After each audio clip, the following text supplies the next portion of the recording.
करवीर तालुक्यातील उसगावमध्ये आमदार ऋतुराज पाटील यांच्या माध्यमातून विकास कामांसाठी 1,17,00,000 रुपयांचा निधी उपलब्ध करून देण्यात आलाय। यामध्ये पूर्ण झालेल्या कामांचं उद्घाटन तर नव्या कामांचा शुभारंभ आमदार ऋतुराज पाटील यांच्या हस्ते आणि सरपंच मधुकर चव्हाण, उपसरपंच तुषार पाटील आणि सदस्य यांच्या प्रमुख उपस्थितीत करण्यात आला।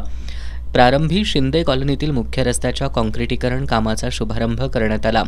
यानंतर हिंदमाता बाजार ते शुभम चौगुले घर दरम्यानच्या गटर बांधकामाचा शुभारंभ करण्यात आला। यावेळी अग्निवीरमधून निवड झालेल्या विनायक निकम याचा आमदार पाटील यांच्या हस्ते सत्कार करण्यात आला। यानंतर मंगेश्वर मंदिराच्या प्रांगणात 15वा वित्त आयोगामधून कचरा उठावासाठी घेण्यात आलेल्या 2 ट्रॅक्टर ट्रॉलीचा लोकार्पण सोहळा पार पडला।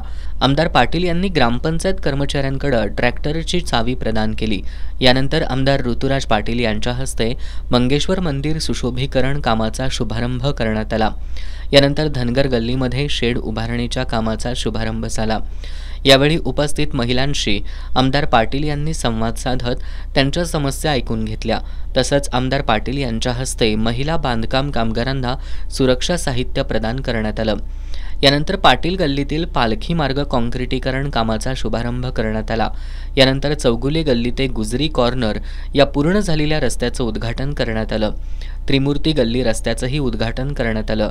क्रांती चौक ते ग्रामपंचायतीकडे जाणाऱ्या रस्त्याच्या कामाचा आणि लोहार गल्ली काँक्रिटीकरण रस्त्याचा शुभारंभ आमदार पाटील यांच्या उपस्थितीत करण्यात आला। यानंतर जैन कदम गल्लीमधील पंचरत्न तालीम मंडळ हॉल नूतनीकरण कामाचा शुभारंभ करण्यात आला। यावेळी आमदार पाटील यांच्या प्रमुख उपस्थितीत मंडळाच्या पदाधिकाऱ्यांचा वाढदिवस साजरा करण्यात आला। यानंतर आंबेडकर चौक इथं संविधान स्तंभ उभा करण्याच्या कामाचा शुभारंभ करण्यात आला। शेवटी थळ पांढरी मंदिर सुशोभीकरण कामाचा शुभारंभ करण्यात आला। 2019 पासून आत्तापर्यंत उचगावमध्ये आमदार ऋतुराज पाटील यांनी 16,30,02,000ची विकास कामं केली आहेत।